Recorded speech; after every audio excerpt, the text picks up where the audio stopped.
here I am and I'm employee at my office and I can see that there are these jabs. There's enough of them that I can actually start to create an inventory. Who should I go to? Should I flag HR? Should I just keep all this data to myself? Human resources is not your friend. Human resources is not for you. They are there solely for the employer in every way, regardless of how they present it to you or misrepresent it to you. If you go to human resources as they position themselves to you, is that they are a mediator. They are there to help resolve disputes. Well, you know what? You've just created a dispute by going to them. And guess how they resolve it? You're not there for very long. Don't go to HR expecting they're going to solve your problem and you're going to keep your job and everything will be great. Only go to them when you're ready to be gone. If you've got an issue, document everything. That's the most important thing you can do. Use HR to document the wrongdoing that you have personally experienced. So now you're not bringing it up for the very first time after you've been terminated.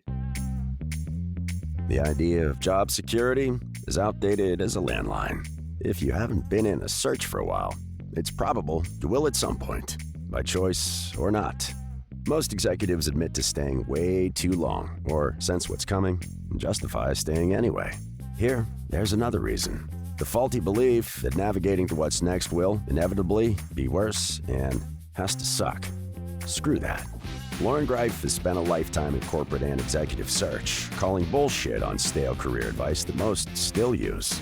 This is Career Blast in a Half, the career podcast for executives ready to cut past outdated career advice to fuel your outcomes now. So let's go. Well, hello, everybody. Today's episode isn't necessarily chock full of feel-good moments because I'll just say this right off the bat. We're talking about performance plans, otherwise known as PIPs. And I'll raise my hand. I've been on a PIP before, and I really didn't know how to handle it other than to freak out. And so today we have with us Dan Goodman. And thank you, Dan. You are so passionate about this. And I can feel your energy through all of your comments and content on LinkedIn. And that's really what led me to you, not just the fact that we both share the same hometown. And, one of the things that we talked about before we got on here is the 8 different practice areas that you handle. And what I really want you to focus in on is literally showing us, or rip the Band-Aid off, what is the whole reason for being for a performance plan. Not what we have come to know, but what the real deal is. So Dan, thank you for coming. Oh, it's my pleasure. Thank you for having me on. As you know, I'm very passionate about this topic. I believe that people should be treated with respect and dignity and transparency, and the game plan that goes on in the corporate world needs to be exposed, and that's my mission. And so how come this is your passion? How come you got so riled up about performance plans and other areas within this game of employment or circus? It's kind of just how I kind of came out of the womb. I mean, I've just been wired this way from the start. I've always never blindly trusted. Whenever I was told when I was a child to do something, I would ask why, and I was told because I said so, and it just kind of never, sat with me. And I'm just someone who always, questioned and prodded and, stood up for fairness. And I've seen people taken advantage of as a child, as a teenager, as an adult, and it never sat with me, and just could never understand how society could allow that to be. And I've got a strong voice. I've never been afraid to share it. I love that. Okay, here we go. So you mentioned, that performance plans have been around for a while. I think you quoted something like 30 years. And so what was the original intent of a performance plan, and how has that either stayed the same or changed? Yeah, I mean, there's no absolutes in the world. I mean, I put out posts and, I don't even necessarily say them as absolutes, but, HR folks will come on and start arguing about whether it happens every single time or the conversation that we're having about that it happens at all. So back in the day, 30, 40 years ago, I'm sure that they were probably at one point in time used with good intent. There was a way to actually invest in employees and improve their performance and show that they care and give them an opportunity to be retained. But just like with non-competes, just like with PTO, it's been abused by the employer and now has a very negative stigmatism associated with it. If someone hears about a PIP, it's not a performance improvement plan. It's a paid interview period. It's a message from your company that your time here is coming to an end soon, and we're giving you a heads up that you should go look for a job. And I would argue that if the employer truly cared about improving performance, you're not going to get the best results under the threat of termination lingering over someone's head. I would also argue that if you really cared about performance, that you would provide that support and training that the PIP is intended all along from day one, and not wait until it's at the point where their job is being threatened. I would also argue that employment is a two-way street. It's both the manager and the employee, but yet only one party is held accountable for any of this. If managers were held accountable for how often they put employees on PIPs, we would probably have 75% less PIPs. But instead, they're being used as a tool, as a weapon, to go after employees, to make them want to resign. They've likely been under pressure for months and months to be managed out of the business for a multitude of reasons. I can probably give you a dozen off the top of my head that I personally heard. And when that employee does not read between the lines and leave on their own because the manager has been making them unhappy, then they escalate it to put it in writing, to a coaching plan, to a PIP. And they write the PIP so that it's pretty clear, but they'll never really tell you the truth. It's not deserved. There's not enough time to achieve it. It has subjective goals. And the one objective or measurable goal is asking for performance that's never even been achieved in the history of the company. So, I mean, go ahead. Wow. Okay. So I'm just like about to open a huge hornet's nest, and thank you for being so candid about it, because, when you are in your job, right? When that performance plan is handed to you, approximately how long has this been kind of under wraps, right? Because it didn't just happen one day. So when does this seed get planted? How long has it been going on? And is there something that you, me as the employer, can detect? Where can we sniff it out? And also, what might we be able to do to put any kind of kibosh on it, halt on it, candid conversation? How can we get ahead of it? Great questions here. So let me kind of describe what I often see and hear from folks. And I literally, when I get on a call with a client, sometimes, depending on the mood I'm in or on the person, I may just jump right in there and tell them exactly what they've experienced for the last 2 months. And they are literally shocked that I can literally describe it to a T. They're horrified that is so prevalent that I can literally describe what they have personally experienced for the last 2 months.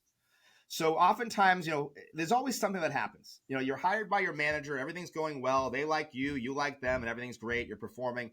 And it usually is that it's a change in manager or a change in leadership. I would say about 8 out of 10 times, it seems like that is the source of these issues when they start.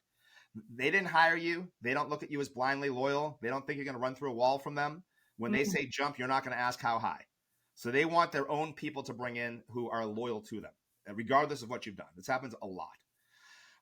So what they'll do is that, they'll start questioning things that they never questioned. They'll stop asking you about how your weekend was or your personal life. They'll start taking away responsibilities. They'll start nitpicking about stuff that never mattered before. You'll start to notice how they're treating you differently than others in an apparent way. And these are all subtle things that they'll do to make you just not have as much fun at work anymore, to make you question like what's going on. And you can't really put your thumb on it because they're oftentimes usually kind of subtle to start, but you can feel it.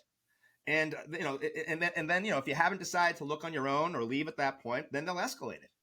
And, now they'll start, making it more formal.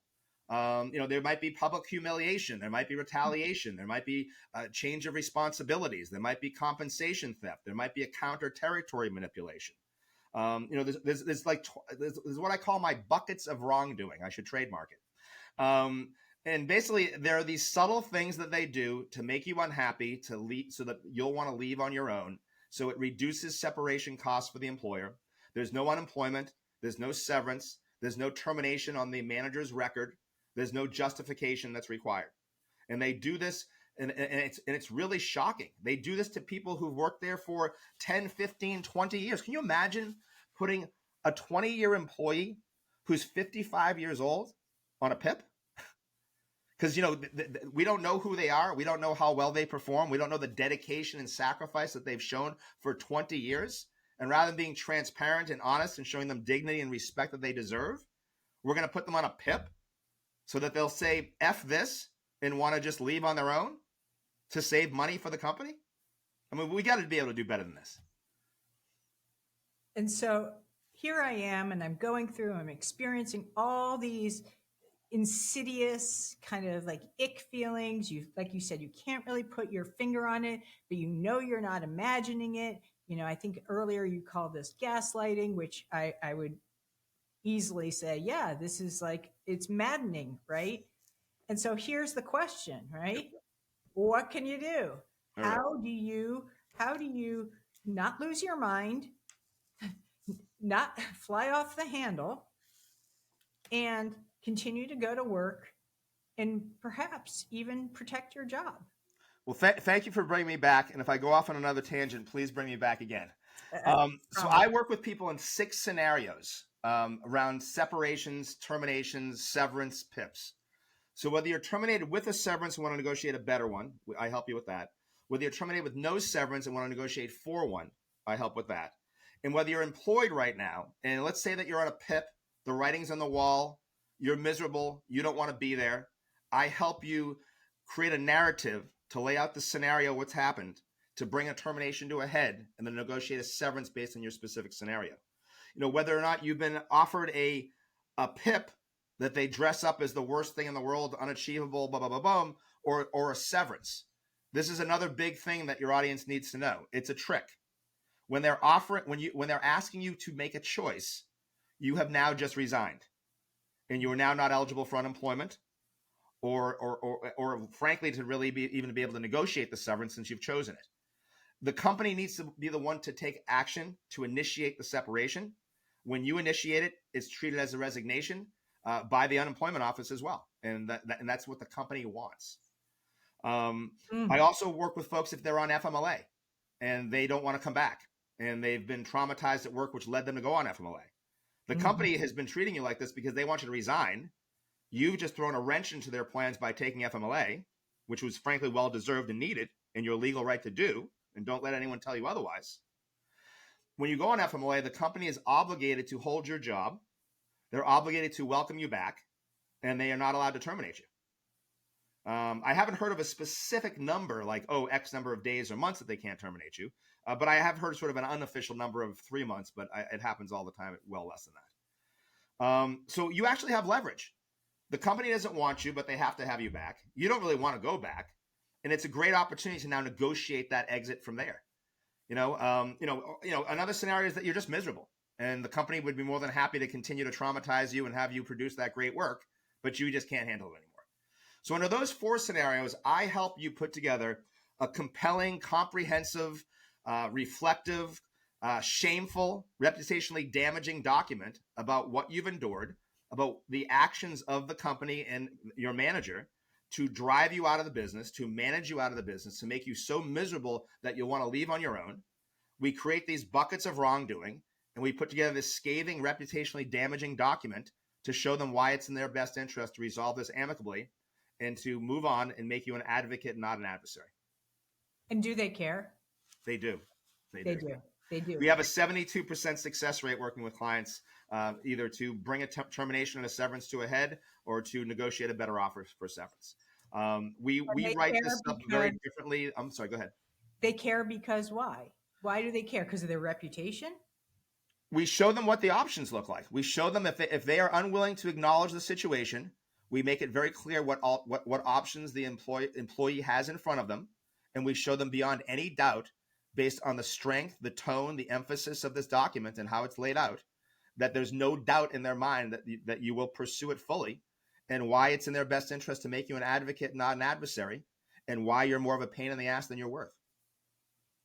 So I have to ask this because I work in a space where I advocate very heavily for those who are facing ageism, And the list goes on, right? Whether it's minorities, whether it's folks who may have some other outlier status. Let's just call it that. Yep.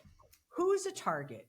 Who is a particular target? Are men more? Are women more? Does it matter? I mean, I'm just curious, in this day and age, 2025, with so much policy changes, where are we likely to see those who are vulnerable? You just And nailed it. You just said it right and there. Yep. and what should we, as people in this career space, how can we best prepare them? And I'm not here to incite any kind of panic, but I also would be remiss not bringing it to the fore and saying, oh, by the way, like, keep your head in the sand. The people who are targeted are the people who are not targeted are the ones in the middle. Employers manage to the middle. Okay. If you're a top performer, killing it, destroying their comp plan, making lots of money, they're likely going to steal your commissions, add it to the bottom line, and terminate you. Or they'll invoke a windfall clause and pay you 30 cents in the dollar and keep you. And if you complain too much about it, then you'll be gone after that. The other folks, obviously, are the people who are either lower performers or the people who are most vulnerable. You would be shocked, the clients who have come to me, on paternity leave, maternity leave, just before, during, after, organ transplants, people who are sexually assaulted. I could just go on and on and on. You just got married. You just came back from a honeymoon. You just put down a deposit on a new home. You've got a parent in hospice. I mean, I could just go on and on and on. The people who fully utilize these progressive employers' wonderful benefits that they love to advertise about how wonderful they are to recruit people to come to them, like giving fathers 5 months fully paid paternity leave, not severance. Now, if you go ahead and actually utilize the benefit, guess what? You're not long for the place. Okay. I can't even tell you the number of times top performers that have never had an issue, that have never had a complaint about performance, that have gone off and taken the full 5 months of paternity leave to now come back to a completely different world, viewed at differently, and oftentimes put on a PIP when they return to manage them out of the business. I can't even begin to tell you the number of times I've seen it. How do you prepare for this? You don't be blindly loyal. You don't be blindly trusting. You question everything. I don't want people to walk around thinking the world is a horrible place, but when it comes to something as important as your livelihood, as your job, as your income, as putting food on the table, you can't be blindsided. So keep your ears up, keep your antennas up. Look at how you're viewed, how you're treated differently. Look at changes in how you're treated from what was previously. As soon as a new leader comes in, that's a huge red flag. You want to keep a close eye about, are they looking to bring all their own people in, which is often the case. And regardless of how you do, you'll be collateral damage. I tell people to make believe that they're going to be terminated tomorrow and gather up all the information that they wish they had, but didn't, and then when it was too late. I am blowing the lid off of our best kept secret, our 30-day blast program. Yeah, you heard it. 30 days. We have seen so much success for this program that past clients have landed in that 30 days and increased their compensation 40, 50, 60, 70, 80, over 100%. Now, not everybody lands and earns that much in 30 days, but my point is it prepares you. And in 30 days, if you're not out of there with a changed mindset and changed clear and simple ways to be able to navigate the market this year, then we'll gladly refund your misery and you can go back to applying now. Check out the link below for the next 30-day blast, and we would love to have you there because we live for your success, and that's what's really important. See you then. Okay, so what is in that information? What is living in this quote-unquote bucket of what you should be compiling? So the basics are things like your employment agreement, your restrictive clauses, your comp plan, your equity grant, your stock plan, your performance reviews, any attaboys. Anytime that there was something negative that happened, document it so it's not 10 times worse when they get around to terminating you. I have often seen small little things that never mattered. All of a sudden, 12 months later, they're being utilized as a reason for termination. It's unbelievable. So the other thing that I want to tell people is that I talk about their ballpark and our ballpark. So Fenway Park and Yankee Stadium, right? We know which one's our ballpark, right? So their ballpark is basically the justification that they're using to terminate you, the lies and deceit that they're attempting to put you on the pip for, that is undeserved and unreasonable. Whether it's performance based, a lot of companies will keep quotas so high that the very top performers at 60%, the excellent ones are at 40%, and everybody else is at 20%. And now they can pick off whoever they want to terminate based on false claims of performance. So, document everything, have everything ready. If they're going to claim that it's performance, gather the data to show that your performance is better than most everyone else's. If it's that, you're not a closer, show all these deals you closed. If it's that you don't follow through and meet deadlines, show here are the 5 projects I did, and 3 of them came in early, never mind late. So you want to offset the lies and deceit that they're going to use to justify the termination to you, so that you'll just go away quietly. The next thing you want to do is you want to start identifying the dots that are out there, and then you want to start connecting them and weaving them together into a compelling narrative. So they've shown you things where they've been basically trying to make you miserable for months to manage you out of the business. So let's identify those dots. Let's connect them together and show this negative intent, these wrongful actions that were targeted at your mental health and your happiness to make you question yourself, to make you miserable, to make you want to leave on your own. So let's identify those tactics that these companies are using to do this. And now let's weave them together into a compelling narrative. And let's go back to the employer and say, shame on you for how you treat and respect employees. Shame on you on how the lack of decency, respect, and dignity, on how you gaslight and lie people about something as important as their compensation. And show them why it's in their best interest to make you an advocate and not an adversary. Show them that you are going to pursue this fully, that you will escalate this to the chief people officer, to the CEO, to the board of directors, to the EEOC, wherever you need to go. You're not going away. So, couple things here, right? So let's just role play for a minute. And here I am, and I'm like, employee at my office, and I can see that there are these jabs and slights that are coming here and there. There's enough of them that I can actually start to create an inventory. Who should I go to? Should I flag HR? Should I just keep all this data to myself? Where do I go with this while this is in motion? And you're cracking up for those who can't. I'm cracking up because it's almost like we must have rehearsed this, because you're just teeing this up for me left and right here. So it's wonderful. I've got a message here for people. All right. Human resources is not your friend. Human resources is not for you. They are there solely for the employer in every way, regardless of how they present it to you or misrepresent it to you. Okay. If you go to human resources as they position themselves to you, is that they are a mediator. They are there to help resolve disputes. Well, you know what? You've just created a dispute by going to them. And guess how they resolve it? You're not there for very long. Okay? So I always say never be played by human resources, because they misrepresent their role.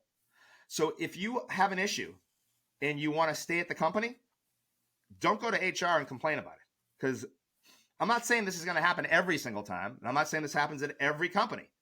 But it happens enough that people need to be aware that it can happen. And that's the point. So the HR trolls. What's that? Is that the call that I should have made to you? I'm sorry. So if this is happening, should I be reaching out to you? Yeah, absolutely. I work with people and I consult and coach people throughout their employment to help them understand what's going on, to help them interpret the actions, to help them identify their desired outcome and put together a game plan to achieve that. Absolutely. So if you've got an issue, document everything. That's the most important thing you can do. Don't go to HR expecting they're going to solve your problem and you're going to keep your job and everything will be great. I say use HR. Don't be played by HR. I say play them. And when I say play them, I mean only go to them when you're ready to be gone. Because it's going to happen anyway if you do, most likely. Again, no absolutes here. So, go to them and use HR to document the wrongdoing that you have personally experienced. So now you're not bringing it up for the very first time after you've been terminated. And they're going to say you're just making this up, or you're just saying this because we've let you go. Right. It seems like you're in a double bind, right? Because then they come back and they say, well, why didn't you report this? Exactly. You're like, so now I am in the catch-22. I don't want to report it too early because now it's in a dispute, and I don't want to wait too long because now it's like you're imagining this. So what I want to just go back to is you should be documenting it. And having been in this situation, I want to recognize that is a freaking full-time job. That is not easy, but you gotta protect yourself. So I had a file that was not on the company on the company computers. I had printouts and kept them in a file, chronological file. And after it was happening for a considerable period of time, I started highlighting it because I needed to see what was going on. I was like, did this really happen? That's a great point that you bring up, because sometimes you're so deep into it, you've been managed out for so long, it almost becomes the norm, and you can't see the forest through the trees, and you start to question yourself, and your self-confidence starts to take a hit, and you wonder what you've done wrong, and now you're no longer the same incredible person in your own mind that you've always been, which is why the company hired you in the first place. A big part of my practice, frankly, is therapeutic, because just of that point. The company is beating you down, questioning you, impacting your self-confidence. And when you're exposed to that long enough, you actually believe it and becomes the case. And people are a shell of themselves oftentimes when they come to me, and I am able to shine a bright spotlight about what's going on here. And when they hear it, it's like this massive weight has been lifted off their shoulders. It's like they've been heard for the first time. Their colleagues, their friends, their family, they don't believe it. They don't understand it. They think it's in their head. They start to question them, and they start to go batshit crazy about it, literally. And they come and they talk to me, and they're like so validated that they can't believe that this stuff actually goes on and that it's happening to more people than just them. And they feel so heard because of that. And it's amazing. It's amazing the transformation that I see right in front of my eyes sometimes. All right. I want to kind of have you help us understand when an employer or this term at will, right? You are employed at will. You're laughing again. Did I cue you up? Right? So this is I guess like a placeholder for what?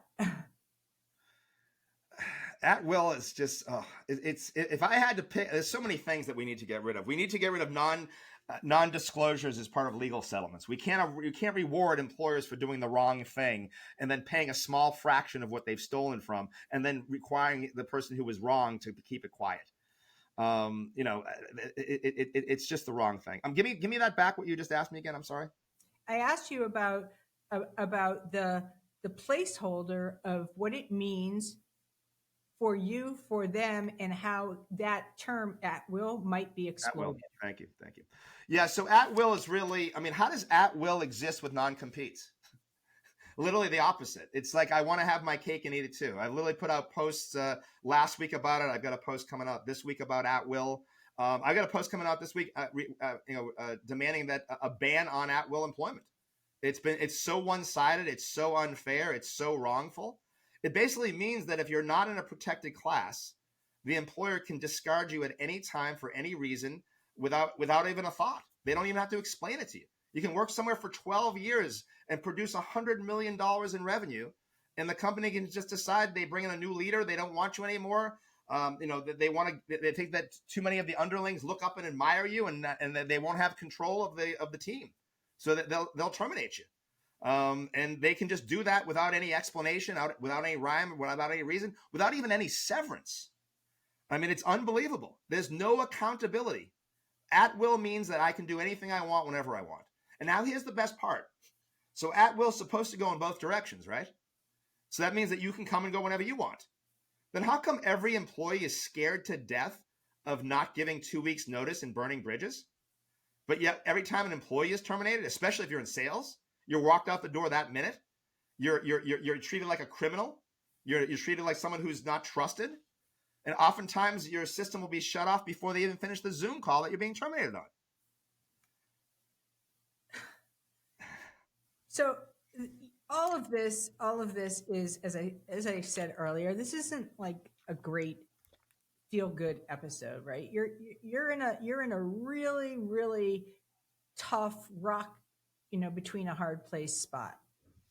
And so my question to you as we're starting to wrap this up, Dan, is how do you take care of yourself during this time with full accountability to, the job that you have, showing up for your family, maintaining your dignity, and also being smart and prudent about the signs that are on the wall?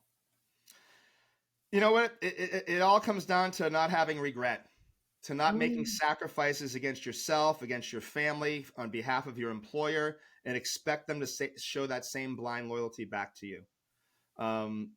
You got to prioritize yourself. I don't care if people tell me that that's the wrong way of looking at it, if that's selfish, if whatever. It is what it is at this point. I've literally talked to more than 3,000 people in the last 2+ years, and I've heard all the stories. You cannot blindly trust your employer. When a job comes and goes, your life, your livelihood, your family, your friends, they don't. Show up, do a great job, do it well. Take initiative, shine. Just don't expect that you're going to be rewarded the way you think you should be for it. It's sad that a lot of people have to self-promote, and I would argue that a good percentage of the population are not self-promoters. And that's where the good guy finishes last kind of thing comes in. And it's sad that the people who are the loudest and who play the political game and suck up the most are the ones who seem to be taking care of the most. Again, don't be blindly loyal. Your job is just a job. Keep your options open, diversify, have a side hustle, have an option, a network. If you gotta, you could literally be blindsided with a termination tomorrow and offered no severance after 20 years of employment. I've literally talked to 50 people with that exact same scenario. So don't leave yourself in a position where you'll be vulnerable, where you'll be exposed to the whims of your leadership or the company. Have a backup plan, have options, have a side hustle, network, look for jobs, identify that dream job, and put together a plan over time to figure out how to get it. It doesn't happen overnight. Play the long game. Those are all things that I would say. And let's just say now it's, I don't know, how long does a dispute like this take to finalize? So, you leave, and then here we are, you're no longer at the company, but like, how long does it take before you're completely severed? And how do you recover after you're gone? Yeah, I don't know if you're talking about how long does it take to actually formalize the severance agreement, or how long does it take to get over it, or both. Both. So when you work with us, it takes somewhere between 5 and 8 days to put together, a 6, 8, 10-page scathing document that we send back. That first draft the employee puts together. If they take a day to do it, we can usually have them out the door in 5 or 6 days. And if it takes longer, then, that much longer. And it's up to the employer. Their goal is to minimize separation costs at all costs. So they would love to drag it out as long as possible in hopes that you'll just be frustrated and give up. They may come back and give you a blanket rejection after you wrote up this moving document in hopes that will just deflate you and make you throw up your hands and leave. We don't give up. We don't stop. We keep going. We fight through. We've seen all the games that they play. I mean, I would say in general, I mean, I've seen it happen as short as maybe 10 days to 2 weeks from the time that they started working with us. We just had a client that signed up with us more than 7 months ago, okay, was wrongly terminated. We had a Me Too movement going on here, okay, going back 20 years with the CEO, and she was the first person that would stand up to it, and was gaslit, ignored, disrespected for 7 months. All of her family and friends told her that she was crazy, that she was never going to get anywhere, that she was harming her reputation and her mental health. Well, she just got a $50K offer right out of the blue after 7 months, and the floodgates are now open. We're not satisfied with that by any means. They have acknowledged the wrongdoing, and now we're going from there. So on average, I would say it takes somewhere between 3 to 6 weeks from start to finish, and it can be short as 7 or 8, 9, 10 days. Mm-hmm. As far as your ability to get over it, this is a really great point that you bring up. Because when I started this practice, it was about helping people get what was theirs, about negotiating for better severance offers and putting money in their pocket, about standing up to commission and wage theft and getting that money back. What it's really become that is the most important thing is the mental health aspects. It's empowering to stand up to wrongdoing and call it out. It's empowering to be heard. These folks have kept this stuff in for months and months, if not years, about the wrongdoing and just minding their P's and Q's and being afraid to speak up. And if you don't do it, if you carry this around with you, you will have years or decades of regret. I had a call with somebody like a year ago, and he read my post and he said, I've got a story for you. I'd really like to. This was before my business became overwhelming, and I just couldn't take those kind of calls as much. And we got on a call, and he started to tell me this story about this $30,000 commission theft, and it was going on and on and on, and he was going on and on, and you could hear the raw emotion, the pain, how upset he was. And I said to him after a while, "Oh, by the way, Joe, how long did this happen?" I think it was last week. So it was 13 years ago.